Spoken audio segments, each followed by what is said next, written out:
Selamat berjumpa para sobat pencinta Yaski dalam acara Zumpa CEO, yaitu Christ Executive Officer. Kali ini kami menghadirkan satu sosok yang luar biasa. Mengapa saya katakan demikian? Beliau ini merupakan seniman multitalenta yang berprofesi sebagai pemusik, komposer, dan juga pelukis yang memakai seluruh talenta yang dimilikinya untuk melayani Tuhan sepenuhnya. Dan karyanya telah menjadi berkat dan penghiburan bagi banyak anak-anak Tuhan. Dan satu hal lagi, beliau lakukan pelayanannya dan mendirikan satu grup musik yang sampai hari ini sudah berkiprah 40 tahun. Yang namanya adalah vokal grup Jericho, atau sekarang dikenal sebagai Jericho Ministry. Melalui perjalanan hidupnya di dalam melayani Tuhan yang tidak mudah, tetapi bersyukur, saudaraku sekalian, beliau dikaruniakan seorang penolong yang sepadan yang sampai saat ini mendampingi dengan setia dan terlibat dalam pelayanan bersama suami tercinta. Siapakah mereka? Inilah dia, Bapak Heri Priyonggo dan Ibu Yanti Priyonggo. Selamat datang di studio kami, Pak Heri Priyonggo dan Ibu Yanti Priyonggo. Dan singkatnya kita panggil Pak Heri dan Ibu Yanti ya. Ya. Terima kasih, senang untuk kesempatan ini, Pak Yusak. Cuman deg-degan itu ketinggian sekali kali ya, dibilang luar biasa. Oh. Saya cuman biasa di luar, Pak.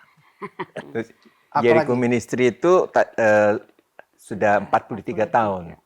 Sejak kapan menyadari akan bakat melukis dan musik yang dimiliki oleh Pak Heri? Ya, sebenarnya bukan soal sadar ya, tapi Ya. memang saya itu keluarga yang suka nyanyi dan papa saya juga bisa ngelukis. Oh, oke. Jadi memang dari kecil yang duluan itu sebenarnya bermusik. Bermusik ya. Terutama ke vokal ya. Jadi kita suka paduan suara keluarga. Kalau lukis itu baru umur 12. Ya, sebenarnya tuh yang diajarin lukis duluan itu adalah kakak saya. Kenal Pak Tulus Ya, kan? Pak Tulus, ya. Ya, karena anak sulung biasanya dia tuh yang diharapkan lebih. Yang dia diajarin gitu. Saya cuma ngeliatin aja gitu loh. Tapi kemudian ada hasrat gitu loh, ingin lukis. Jadi ada satu pesanan lukisan yang nggak kelar-kelar.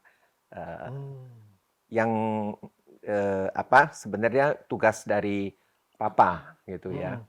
Saya pikir kayaknya saya bisa nih ngelukis gitu. Saya punya PD itu. Jadi cuman saya teknisnya nggak tahu. Jadi waktu itu saya kepengen sekali menyelesaikan lukisan ini. Jadi waktu saya ingat tuh masih siang-siang tuh papa tidur, saya udah cakar-cakar tuh jendela gitu, bangunin, "Pak, Bang, ini tolong saya mau ngelukis ini, ajarin gimana sih itu ngecatnya, gimana segala gitu." Itu awalnya gitu loh. Jadi awal saya tuh melukis adalah tuh bikin pesanan orang yang seharusnya papa kerjain. Itu juga bukan lukisan orisinil, ada contohnya gitu. Tuhan Yesus menghentikan badai di danau itu. Itu awal saya mulai melukis dan ternyata saya melebihi dari kakak saya yang udah duluan diajarin lukis gitu loh. Dan setelah itu ya memang berkembang dengan hasrat yang ada dalam diri saya. Sejak itu saya tuh jadi nggak nakal. Dan tiap hari duduk ngelukis gitu terus. Dan mulai saya dipuji-puji lah gitu. Senang kan itu bisa ini kok lukisannya bagus apa segala gitu. Kalau mungkin yang ada yang seusia saya pernah melihat baliho-baliho yang besar itu dulu waktu zaman film-film silat ya. Saya melihat goresan itu sangat berbeda dan sangat impresif sekali. Ya, dan saya mulai kenal Pak Heri waktu itu dan mungkin saya bilang itu teman saya yang gambar tuh. Tetapi saya ingat waktu itu Pak Heri kalau nggak salah melakukan pameran pertama itu di GKI Samanhudi ya. Betul ya, masih Gedung Pramuka. Saya tuh kan sering adakan pameran-pameran gitu ya. Setelah pameran di Malang, kemudian ditawarin pameran di Jakarta. Kalau nggak salah waktu itu Pak Dani Tumiwa yang mensponsori gitu loh ya. Dari sana kemudian ada guru wakil kepala sekolah Pintu Air 1 yang lihat gitu loh, melihat bakat saya. Kemudian dia tuh menyarankan supaya pindah aja ke Jakarta, nanti soal apa namanya, sekolah bisa dibantu. Nah, jadi saya tuh kan waktu itu masih di kelas 1 SMA di Kalam Kudus, Malang. Langsung pindah itu. Karena ada yang bantu wakil kepala sekolah, jadi pindah ke Penabur, belum Penabur waktu itu ya, Semak 1 Jakarta. Nah, itu satu hal yang nggak kebayang bahwa saya bisa masuk di sekolah yang ya katakan itu kelas 1 ya sebenarnya di Jakarta ya. Iya. Dan biayanya juga cukup tinggi, tapi saya bisa disponsorin, jadi nggak bayar uang pangkas segala macam. Ya, puji Tuhan itu juga anugerah gitu. Ya, saya juga belajar dari pelukis-pelukis yang terkenal. Dulu ada Andre Lumis namanya itu. Oh, Andre Lumis. Iya, masih ada bukunya. Saya sampai tuh bisa, ya memang itu jiplak gitu, tapi itu ngikutin goresan tuh dan anatominya. Nah, perkembangan berikutnya memang kemudian lukis itu menjadi nafkah ketika saya tuh berkesempatan berprofesi sebagai poster film. Walaupun permulaannya tuh waktu saya melamar melukis sebagai pelukis poster tuh disepelein. Karena kan baru umur berapa? 15 tahun ya. Wah, itu kamu ke Asri aja gitu. Nanti kalau udah kamu bisa ngelukis, boleh saya kasih order bikin baliho, bikin apa tuh. Dia belum pernah lihat hasilnya. Belum tahu kamu. Dalam hati, jadi saya tuh penasaran. Pulang ke rumah saya bikin di kanvas cukup besar, bikin gambar Li Qing sama Ivi Lingpo tuh ya, San Xiao. Jadi sesudah itu saya kasihkan lihat ke produser itu. Mereka kaget gitu. Jadi akhir itu udah merupakan awal di mana kemudian order itu ya banyak lah seperti banjir begitu. Kalau mengenai musik bagaimana? Mengenai musik, saya ingat kalau masih kecil tuh awalnya saya tuh suka bikin lagu spontan di dalam satu apa namanya, pentas drama gitu ya. Pada waktu latihan kan yang ngelatih papa, itu jadi nggak gitu. Tapi begitu sampai di waktu dipentaskan di panggung itu pengen itu improvisasi, jadi ada kalimat yang dinyanyiin gitu loh. Jadi surprise juga ya papa gitu dengan kreativitas saya itu. Itu awalnya saya merasa bahwa memang musik itu sesuatu yang kapasitas yang Tuhan titipkan pada saya gitu. Jadi itu berjalan seiring ngelukis tapi paduan suara, nyanyi. Saya ingat itu gimana saya tangannya masih terampil ya. Jadi waktu sekolah Tionghoa itu ditutup, ada beberapa aset yang dititipkan di rumah, antara lain piano. Nah itu jadi saya tuh belajar sendiri piano otodidak sampai ya cukup mahir lah gitu loh. Itu tangan waktu itu masih terampil gitu. Jadi waktu itu saya ingat kesan guru kesenian tuh, waduh, tangannya kayak ada matanya ya gitu. Tapi memang kemudian yang lebih berkembang tuh vokal, karena sesudah itu kan musik piano tuh sudah diambil lagi, jadi saya nggak punya sarana untuk berlatih. Oke. Seingat Pak Heri, lagu pertama yang Pak Heri pernah kompos lagu apa? Lagu pertama itu Yang Tuhan Janjikan. Itu diambil dari sebenarnya embrionya itu dari puisi gitu ya, mengenai Tuhan tidak menjanjikan langit selalu biru dan bla gitu ya. Tapi yang Tuhan janjikan adalah kekuatan yang dari atas. Dan itu yang merupakan lagu pertama yang saya beri melodinya gitu ya. Dari lirik itu yang dijabarkan menjadi struktur lagu itu di album Jericho pertama. Yang Tuhan janjikan. Tapi yang Pak Heri buat itu saya lihat syairnya itu diambil sebagian dari Alkitab ya. Kebanyakan memang itu sangat meaningful sekali. Iya, punya message yang kuat begitu. Walaupun saya kadang-kadang itu lagu tuh lahir dari pergumulan, tapi jawabannya dari Alkitab. Jadi itu yang membuat ya banyak orang bersaksi bahwa lagu-lagu saya itu kuat gitu loh di dalam liriknya. Apakah pernah tertarik untuk ke dunia sekuler? Untuk Nah, jadi penulis lagu komersial gitu misalnya? pernah terbetik gitu kalau misalkan saya tuh terkenal gitu ya, kemudian Iya. menang di ajang pencarian bakat atau festival pop gitu ya. Hah? Nanti saya kalau bikin sesuatu di rohani orang akan melihat, tapi ternyata jalan Tuhan nggak begitu. Dan saya bisa bermusik ini pun juga melalui pergumulan. Kan tadinya kan saya itu sudah di Jakarta dengan profesi sebagai pelukis poster film. Saya ingat dulu kalau satu produser film itu aja 1 tahun itu 100 film. Iya. 100 film itu baru satu produser. Apalagi kalau itu hampir semua produser nasional waktu itu Dan menjadi mereka langganan waiting list saya. semua lagi ya? Iya, jadi pokoknya mau asal kuat kerjanya ya dapat gitu loh, apa penghasilan gitu loh. Tapi di dalam ketika puncak katakanlah kesibukan saya dan karir saya yang seperti itu, kemudian Tuhan punya rencana lain. Ya, Nah, ini saya yang nggak saya bilang Tuhan kasih saya penyakit, tapi Tuhan mengizinkan saya itu menderita satu penyakit yang sampai sekarang pun saya itu nggak tahu sebenarnya tuh apa gitu loh. Dokter pun nggak terlalu bisa sefaham bahwa ini penyakit ini gitu loh. Jadi pada waktu itu saya tiba-tiba tremor tangannya. Jadi biasanya saya tuh suka pamer kalau misalkan orang datang mau ngelihat saya ngelukis, saya akan makin cepat ngelukisnya kelarnya gitu. Jadi waktu ada produser yang lukisannya nggak dikerja-kerjain oleh saya datang gitu loh. Ya udah saya mencoba apa biasa pamer gitu. Tapi waktu itu tiba-tiba tangan saya nggak terkendali. Biasanya saya cepat bikin mata set gitu. Itu jadi kecoret-coret gitu loh. Itu awalnya kemudian saya berobat kemana-mana ya. Tapi nggak tahu apa itu sakit apa gitu loh, nggak tahu. Cuman tremor aja taunya. Saya kemudian malah sama dokter gereja, ada rekan di Gunung Sari, itu dikasih obat penenang. Jadi dengan obat penenang itu lumayan bisa kerja karena gitu. Tapi ya tetap tremor itu masih ada. Itu awalnya.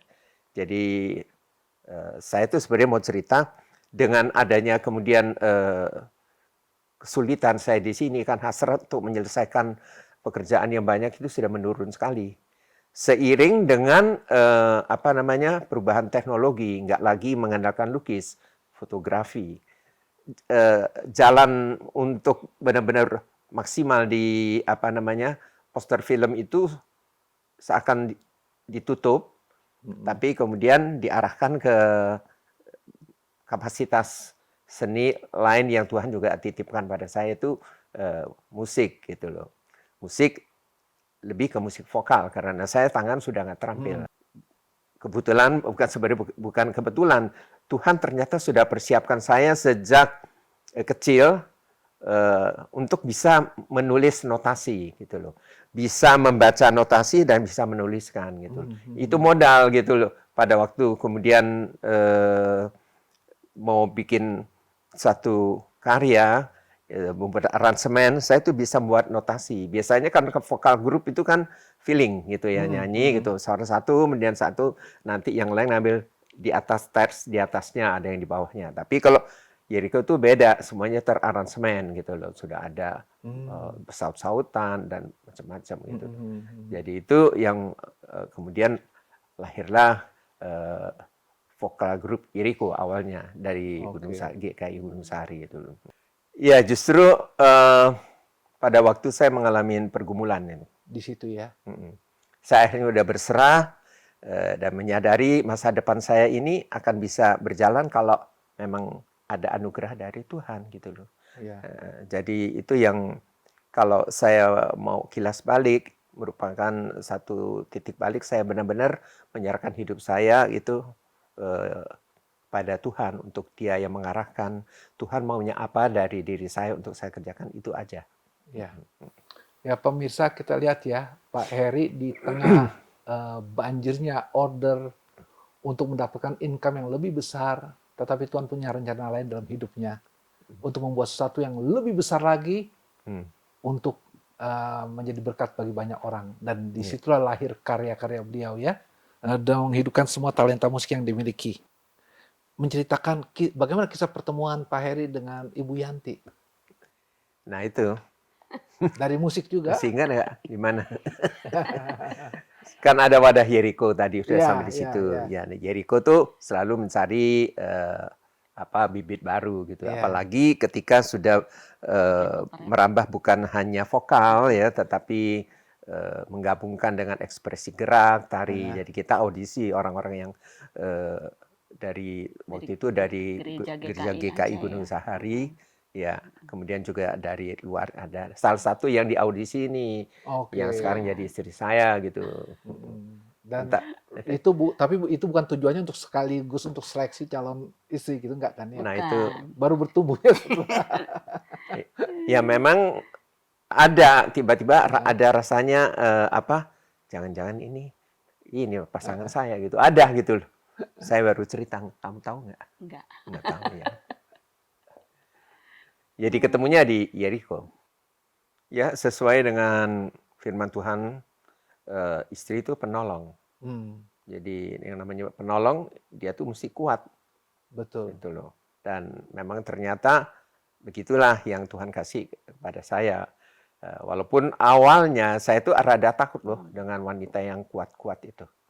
Karena biasanya kalau yang itu suka dominan gitu. Jadi saya tuh waktu mau cari pasangan, cari yang jauh usianya supaya nurut aja lah kalau jauh itu kan. Kemudian yang rada bodoh. Ternyata yang saya dapatkan nggak bodoh gitu loh. Ya? Jadi ya memang keadaan seperti itulah. Jadi yang saya harapkan tuh istri gampang ngikut aja maunya saya. Ternyata dalam perjalanan itunya nggak gitu. Nggak begitu ya. Nggak begitu. Tapi tetap bisa harmonis ya. Iya, jadi kalau tadi dibilang penolong, saya pikir-pikir yang ini penolong apa perongrong ya gitu loh.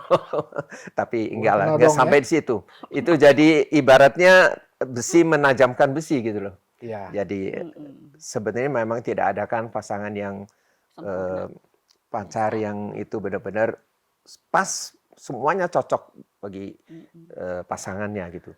Tapi ya memang seiring perjalanan itu makin dicocokkan gitu, makin dicocokkan ya. Dan benar-benar ini adalah penolong yang Tuhan kasih saya, apalagi ketika saya ada kelemahan belakangan itu tremor apa segala macam ya. Kalau nggak bisa minum obat ya istri saya yang bantu supaya obat itu sampai di mulut saya. Itu salah satunya dan banyak lagi. Ibu Yanti melihat sosok seorang Heri Priyonggo ini ya sebagai suami, sebagai ayah ya untuk anak-anak yang dilahirkan dan juga sebagai teman sepelayanan. Bisa ceritakan sedikit? Saya melihat Tuhan berkarya di dalam kehidupan saya dan Heri ini. Dari awal lucu juga sih memang waktu bisa terus ketemu, bisa sampai akhirnya ambil keputusan untuk menikah. Itu dari ngomong aja kita juga sudah ngeklik gitu. Awalnya dari situ gitu. Nah, waktu ngalamin masuk dalam pernikahan, di situ saya ngerasa banget pernikahan itu, di situ Tuhan mulai proses tuh. Proses untuk mulai dewasa, untuk mulai nggak mikirin diri sendiri.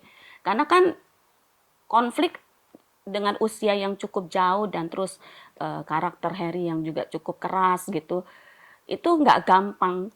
Jadi ada hal-hal juga, saya juga sebenarnya kadang juga suka keluar tanduknya, tapi Tuhan tuh melalui persoalan itu saya ngerasa banget Tuhan mampukan gitu untuk belajar tunduk gitu. Karena memang belajar juga untuk menghidupkan firman kan, istri harus tundukkan gitu, menghormati.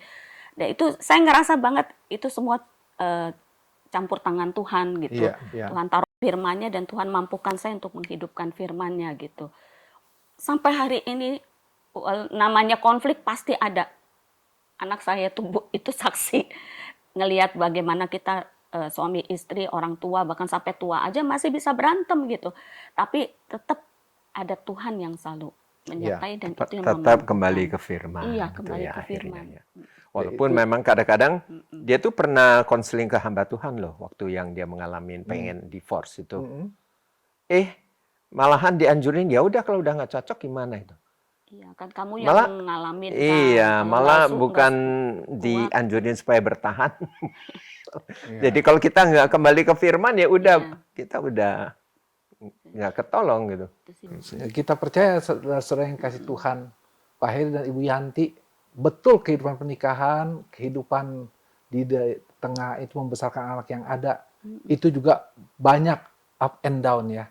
Tetapi ketika ada campur tangan Tuhan, dan mereka bisa melihat akan kasih Kristus dan mereka growing in love of Christ. Nah, sekarang kita di antara lukisan dan lagu ya, Mm-mm. yang pernah dibuat Pak Heri, mana yang paling berkesan? Ya kalau bilang kesan, begini, keindahan itu kan relatif Betul, ya. betul. Jadi ada orang yang mengatakan lukisan aliran seperti ini itu baik. Tapi ada yang bilang yang coret-coret itu yang baik. Jadi bagi saya agak sulit menilai kalau dari segi keindahan. Tapi kalau tadi dibilang berkesan, saya berkesan dengan respon orang-orang yang melihat lukisan yang diinspirasikan Tuhan pada saya gitu. Khususnya saya mau katakan lukisan awal saya kembali melukis setelah sekian lama tidak melukis secara serius gitu ya, dengan satu tema yang benar-benar dikonsepkan, itu lukisan yang ada di ruang Heartline itu. Lukisan yang saya kembali melukis itu ya, gembala yang baik. Iya. Gembala yang baik yang biasanya diwujudkan dalam gambar Tuhan Yesus dengan jubah yang rapi gitu ya, bercahaya wajahnya. Tapi jalan ketika saya digerakkan untuk melukis gembala yang baik itu, timbul inspirasi lukiskan itu dengan terkoyak. Jadi ada luka, ada baju yang tercabik, kemudian background yang gelap gitu, kemudian ada serigala gitu, ada serigala ya, gitu. Sementara si domba itu tenang, damai dari pelukannya itu. Bagi saya respon dari orang-orang yang melihat itu, dan saya yakin tuh karena nama Tuhan berkarya di balik lukisan ini, saya cuman kuas aja yang dipakai gitu untuk melukiskan itu.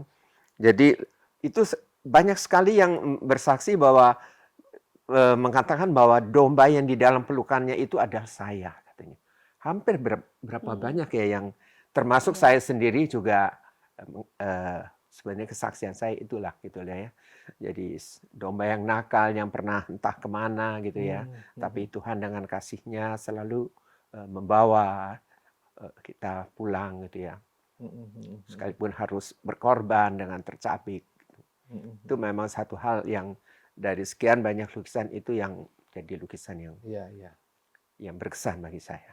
Kalau lagu, ada satu lagu yang memang sangat dikenal gitu ya, populer, itu yang menggambarkan sebenarnya intinya dari kehidupan saya dan mungkin kehidupan hampir banyak orang-orang percaya gitu.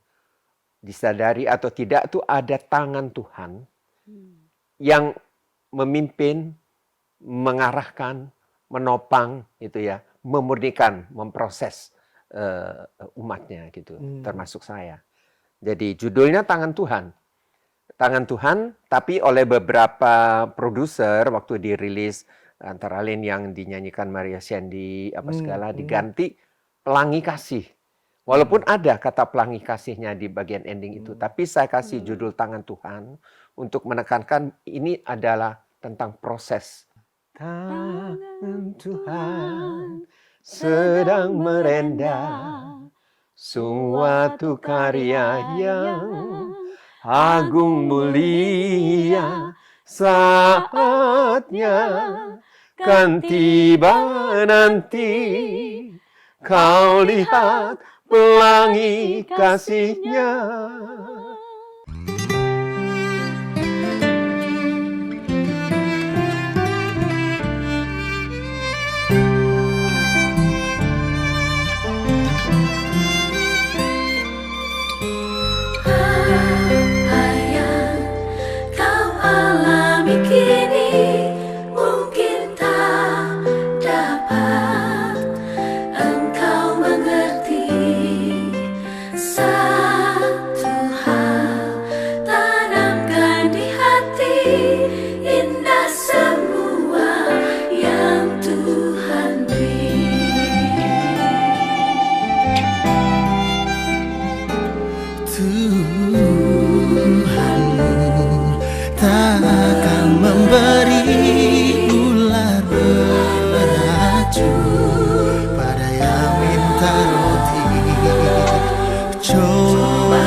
yang engkau alami tak melebihi kekuatanmu. Tangan Tuhan sedang merentang suatu karya yang agung mulia. Saatnya kan tiba nanti, kau lihat pelangi kasih-Nya.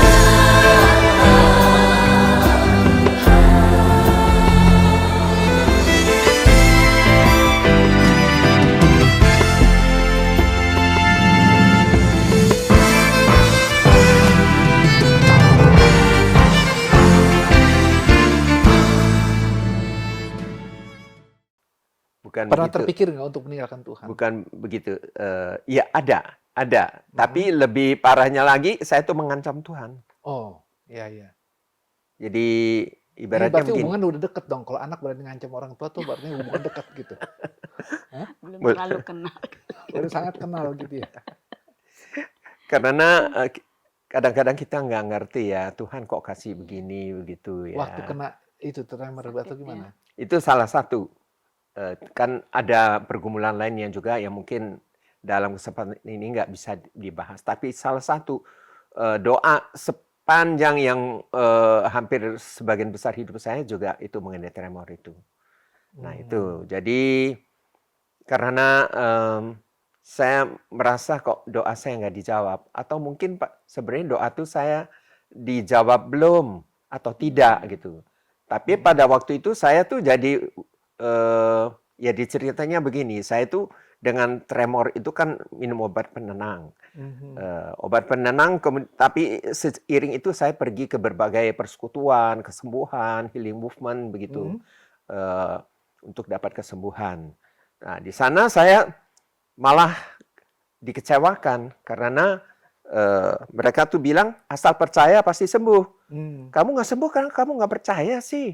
Apa susahnya percaya? Ayo percaya gitu Dan loh. ditambah lagi kalau belum sembuh juga ada dosa yang mesti diberesin. Nah sama Tuhan. itu langsung dihakimi dah aku. Jadi itu satu hal yang mengecewakan. Tapi saya masih terus tetap berharap ada kesembuhan dari Tuhan, masih datang ke persekutuan. Sampai akhirnya saya bertekad untuk buang obat-obat penenang itu, saya bergantung berserah hanya pada Tuhan gitu loh.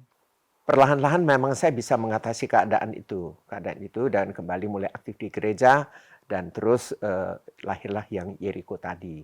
Tapi sejalan dengan itu, saya tuh masih penasaran gitu loh bahwa tangan saya ini menjadi satu penghambat baik melukis maupun juga bermusik gitu loh. Jadi keinginan untuk sembuh itu masih gitu.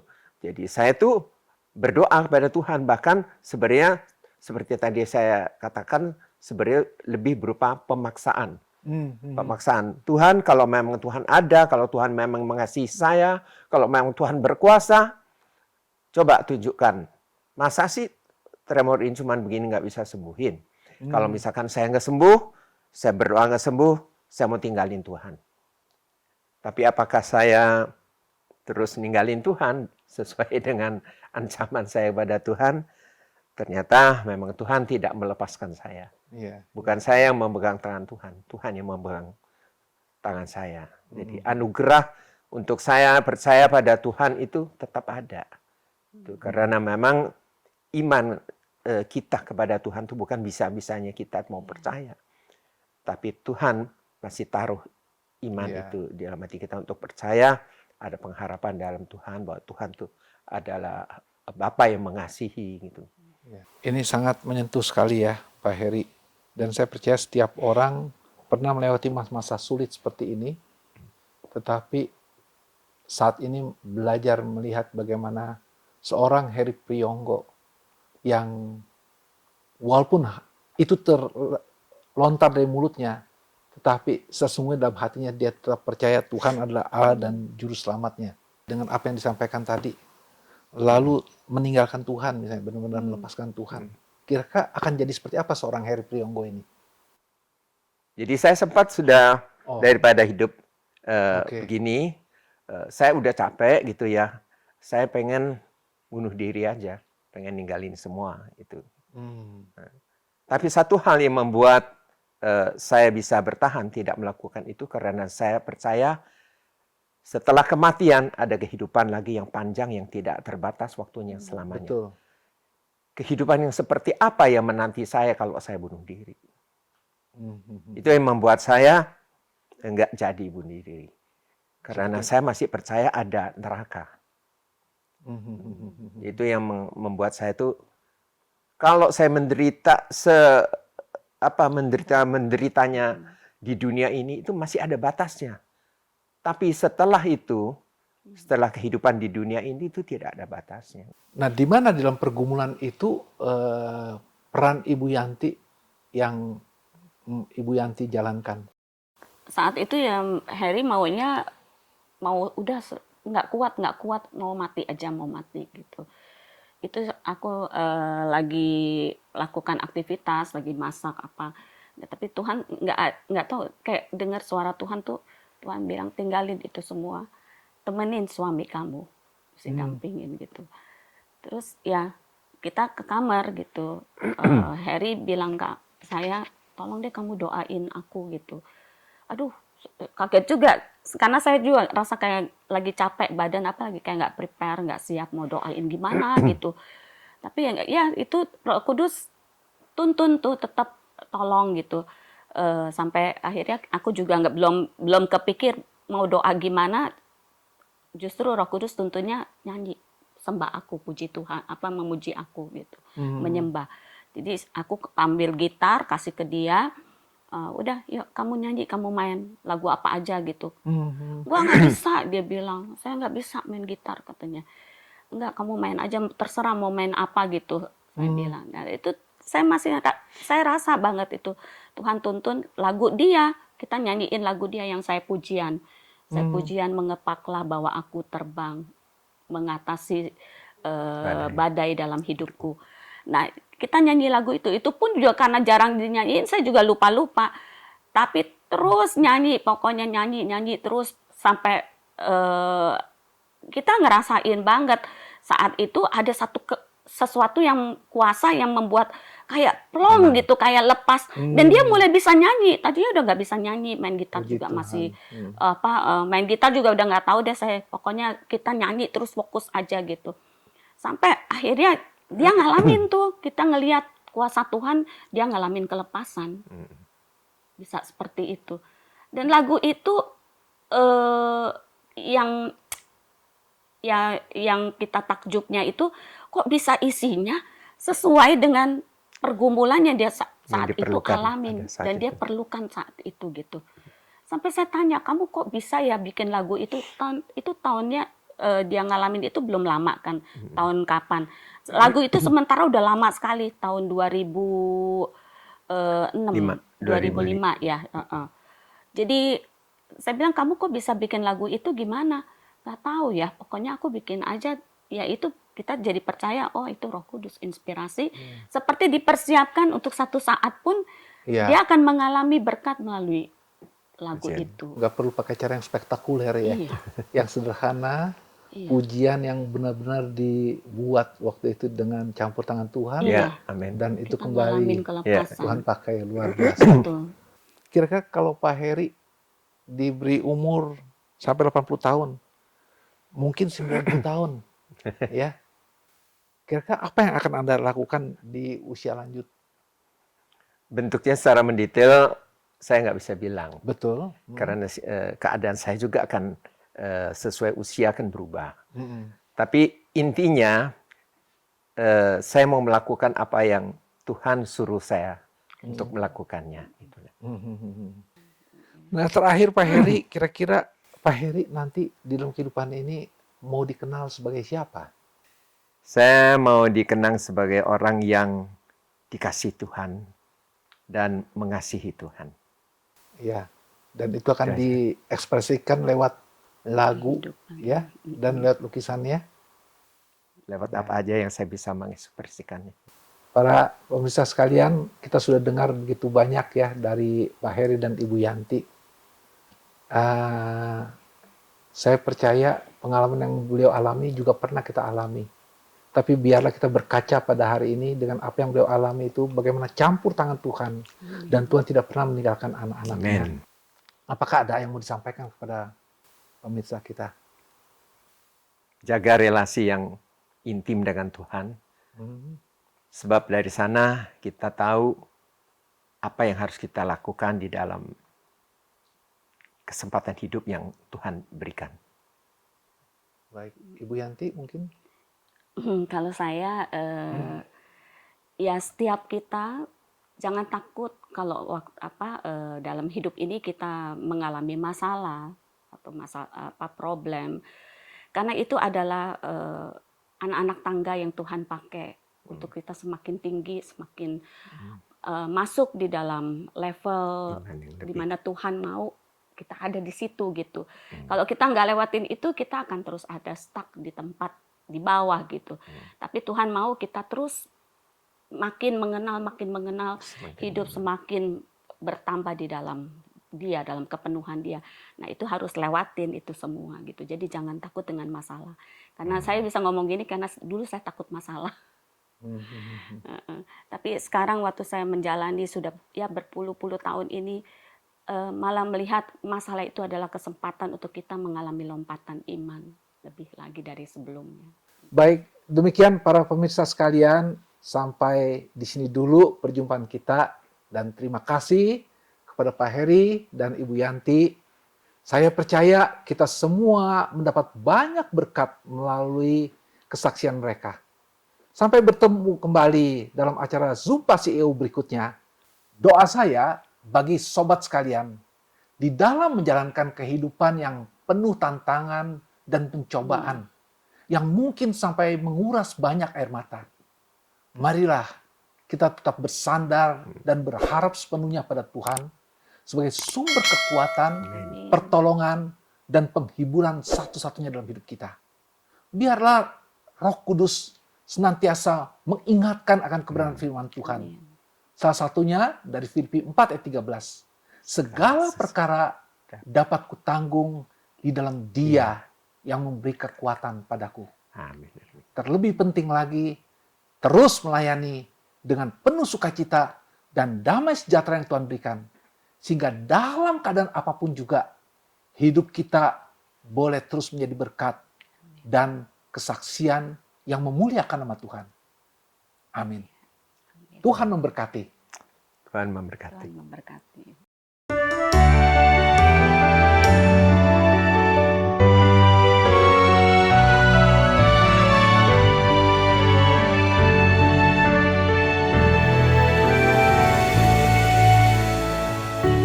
Every promise we can make, every prayer and step of faith, every difference we can make is only by His grace.